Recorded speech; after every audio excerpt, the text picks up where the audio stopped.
दोस्तों जीएसटी क्या है और इसे भारत में टैक्स के क्षेत्र में क्या बदलाव आएगा। आइए दोस्तों हम जानते हैं जीएसटी के बारे में। दोस्तों देश में जीएसटी लागू होने को लेकर बहुत सारी खबरें आ रही। जीएसटी क्या है और इससे देश में कैसे बदलाव आएगा। जीएसटी क्या है? तो दोस्तों जीएसटी भारत के कर ढांचे में सुधार का एक बहुत बड़ा कदम है। वस्तु एवं सेवा कर, गुड्स एंड सर्विस टैक्स, यह एक अप्रत्यक्ष कर कानून है। जीएसटी एक एकीकृत कर है जो वस्तुओं और सेवाओं दोनों पर लगेगा। जीएसटी लागू होने से पूरा देश एकीकृत बाजार में तब्दील हो जाएगा और ज्यादातर अप्रत्यक्ष कर जैसे केंद्रीय उत्पाद शुल्क, एक्साइज, सेवा कर, सर्विस टैक्स, वैट, मनोरंजन, विलासिता, लॉटरी टैक्स आदि जीएसटी में समाहित हो जाएंगी। इससे पूरे भारत में एक ही प्रकार का अप्रत्यक्ष कर लगेगा। तो दोस्तों अब बात करते हैं क्यों जरूरी है जीएसटी। भारत का वर्तमान कर ढांचा टैक्स स्ट्रक्चर बहुत ही जटिल है। भारतीय संविधान के अनुसार मुख्य रूप से वस्तुओं की बिक्री पर कर लगाने का अधिकार राज्य सरकार और वस्तुओं के उत्पादन व सेवाओं पर कर लगाने का अधिकार केंद्र सरकार के पास है। इस कारण देश में अलग अलग तरह के कर लागू हैं, जिससे देश की वर्तमान कर व्यवस्था बहुत ही जटिल है। कंपनियां और छोटे व्यवसाय के लिए विभिन्न प्रकार के कर कानूनों का पालन करना एक मुश्किल होता है। तो दोस्तों जीएसटी लागू होने पर टैक्स की व्यवस्था समाप्त होगी। अप्रत्यक्ष कर यानी इनडायरेक्ट टैक्सेशन सिस्टम व्यवस्था में कर भार अंतिम उपभोक्ता को वहन करना पड़ता है, लेकिन कर का संग्रहण कलेक्शन टैक्स व्यवसायियों द्वारा किया जाता है। व्यवसायी को खरीदे गए माल पर चुकाए गए कर की क्रेडिट मिलती है, जिसका उपयोग वह अपने घर के भुगतान में कर सकता है। इस व्यवस्था से लेकर मूल्य संवर्धन यानी बिक्री खरीद या वैल्यू एडिशन पर ही लगता है। व्यवसायी उपभोक्ता से कर संग्रहित करता है और उसमें अपनी इनपुट क्रेडिट खरीदे गए माल पर चुकाए गए कर को घटाकर बाकी कर सरकार को जमा करवाते हैं। लेकिन वर्तमान व्यवस्था में भारत में केंद्र सरकार द्वारा उत्पाद शुल्क यानी एक्साइज ड्यूटी व सेवा कर यानी सर्विस टैक्स और राज्य सरकार द्वारा बिक्री पर वैट और सेल टैक्स लगाया जाता है। इस कारण व्यवसायी को उत्पाद शुल्क और सेवा कर के भुगतान में बिक्री कर की इनपुट के क्रेडिट यानी खरीदे गए माल पर चुकाए गए कर का उपयोग नहीं कर सकता और बिक्री कर के भुगतान में सेवा कर यानी सेवाओं पर चुकाए गए कर और उत्पाद शुल्क खरीदे गए माल पर लगे उत्पाद शुल्क की क्रेडिट का उपयोग नहीं कर सकता। इस कारण वर्तमान व्यवस्था में टैक्स पर टैक्स लग जाता है, जिससे वस्तुओं और सेवाओं की कीमत बढ़ जाती है। तो दोस्तों जीएसटी लागू होने से पूरे देश में एक ही प्रकार का प्रत्यक्ष कर होगा, जिससे व्यवसायियों को खरीदी गई वस्तुओं और सेवाओं पर चुकाए गए जीएसटी की पूरी क्रेडिट मिल जाएगी, जिसका उपयोग वह बेची गई वस्तुओं और सेवाओं पर लगे जीएसटी के भुगतान में कर सकेगा। इसमें टैक्स केवल मूल्य संवर्धन पर ही लगेगा और टैक्स पर टैक्स लगाने की व्यवस्था समाप्त होगी, जिससे लागत में कमी आएगी। तो दोस्तों अब मैं बताता हूँ आपको जीएसटी की कुछ मुख्य बातें। जीएसटी केवल अप्रत्यक्ष करों को एकीकृत करेगा। प्रत्यक्ष कर जैसे आयकर आदि वर्तमान व्यवस्था के अनुसार ही लगेंगे। जीएसटी के लागू होने से पूरे भारत में एक ही प्रकार का अप्रत्यक्ष कर लगेगा, जिससे वस्तुओं और सेवाओं की लागत में स्थिरता आएगी। संघीय ढांचे को बनाए रखने के लिए जीएसटी 2 स्तर पर लगेगा।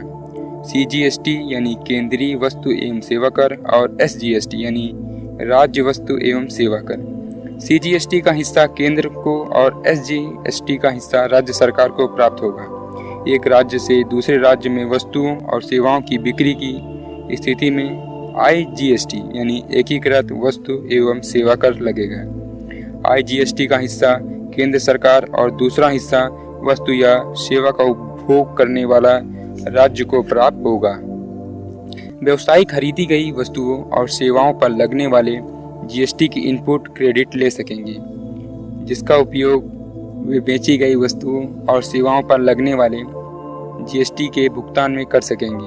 जीएसटी के तहत उन सभी व्यवसायी उत्पादक या सेवा प्रदाता को रजिस्टर्ड होना होगा, जिनकी वर्ष भर में कुल बिक्री का मूल्य एक निश्चित मूल्य से ज्यादा है। प्रस्तावित जीएसटी में व्यवसायियों को मुख्य रूप से 3 अलग अलग प्रकार के टैक्स रिटर्न भरने होंगे, जिसमें इनपुट टैक्स, आउटपुट टैक्स और एकीकृत रिटर्न शामिल है। दोस्तों जीएसटी का आम लोगों पर क्या प्रभाव पड़ेगा, आइए बात करते हैं इसी बारे में। अप्रत्यक्ष करों का भार अंतिम उपभोक्ता को ही वहन करना पड़ता है। वर्तमान में एक ही वस्तुओं पर विभिन्न प्रकार के अलग अलग टैक्स लगते हैं, लेकिन जीएसटी आने से सभी वस्तुओं और सेवाओं पर एक ही प्रकार का टैक्स लगेगा, जिससे वस्तुओं की लागत में कमी आएगी। हालांकि इससे सेवाओं की लागत बढ़ जाएगी। दूसरा सबसे महत्वपूर्ण लाभ यह होगा कि पूरे भारत में एक ही रेट में टैक्स लगेगा, जिससे सभी राज्यों में वस्तुओं और सेवाओं की कीमत एक जैसी होगी। तो दोस्तों, गुड्स एंड सर्विस टैक्स यानी जीएसटी लागू होने से केंद्रीय सेल्स टैक्स यानी सीएसटी और जीएसटी में समाहित हो जाएगा, जिससे वस्तुओं की कीमतों में कमी आएगी। जीएसटी का व्यवसायों पर प्रभाव। वर्तमान में व्यवसायों को अलग अलग प्रकार के अप्रत्यक्ष करों का भुगतान करना पड़ता है, जैसे वस्तुओं के उत्पादन करने पर उत्पाद शुल्क, ट्रेडिंग करने पर सेल्स टैक्स, सेवा प्रदान करने पर सर्विस टैक्स आदि। इससे व्यवसायों को विभिन्न प्रकार के कर कानूनों की पालना करनी पड़ती है, जो कि बहुत ही मुश्किल एवं जटिल कार्य हैं। लेकिन जीएसटी के लागू होने से उन्हें केवल एक ही प्रकार अप्रत्यक्ष कानून का पालन करना होगा, जिससे भारत में व्यवसाय में सरलता आएगी। वर्तमान में व्यवसायी उत्पाद शुल्क व सेवा कर के भुगतान में बिक्री कर की इनपुट क्रेडिट यानी खरीदे गए माल पर चुकाए गए कर का उपयोग नहीं कर सकता, और बिक्री कर के भुगतान में सेवा कर यानी सेवाओं पर चुकाए गए कर और उत्पाद शुल्क यानी खरीदे गए माल पर लगे उत्पाद शुल्क की क्रेडिट का उपयोग नहीं कर सकता। इस कारण वस्तुओं और सेवाओं की लागत बढ़ जाती है। लेकिन जीएसटी के लागू होने से व्यवसायियों को सभी प्रकार की खरीदी गई वस्तुओं और सेवाओं पर चुकाए गए जीएसटी की पूरी क्रेडिट मिल जाएगी, जिसका उपयोग वह बेची गई वस्तुओं और सेवाओं पर लगे जीएसटी के भुगतान में कर सकेगा। इससे लागत में कमी आएगी। ऐसा कहा जा रहा है कि जीएसटी के आने से व्यवसाय करना आसान हो जाएगा, लेकिन शुरुआती वर्षों में व्यवसायों को मुश्किलों का सामना करना पड़ सकता है। उदाहरण के लिए जीएसटी में प्रत्येक महीने में 3 अलग अलग तरह के रिटर्न फाइल करने पड़ेंगे। वर्तमान में विभिन्न प्रकार के अप्रत्यक्ष करों में थ्रेशहोल्ड लिमिट यानी छूट की सीमा अलग अलग है। मुख्य रूप से सेल्स टैक्स में threshold limit 5 lakh, service tax में 10 लाख और उत्पाद शुल्क में 1.5 करोड़ है। जीएसटी आने से सभी प्रकार के व्यवसायों यानी ट्रेडिंग, उत्पाद या सेवा प्रदाता के लिए एक ही प्रकार की थ्रेशोल्ड लिमिट यानी छूट की सीमा रखने का प्रस्ताव है। यह थ्रेशोल्ड लिमिट इन तीनों कानूनों यानी सेल्स टैक्स, सेवा कर और उत्पाद शुल्क की वर्तमान लिमिट को ध्यान में रखकर बनाई जाएगी, जिसका मुख्य प्रभाव यह होगा कि छूट सीमा 50 लाख से कम की ही रखी जाएगी, जिससे छोटे उत्पादक जो कि वर्तमान में 1.5 करोड़ तक छूट सीमा का फायदा उठा रहे हैं, वो भी जीएसटी के दायरे में आ जाएंगे।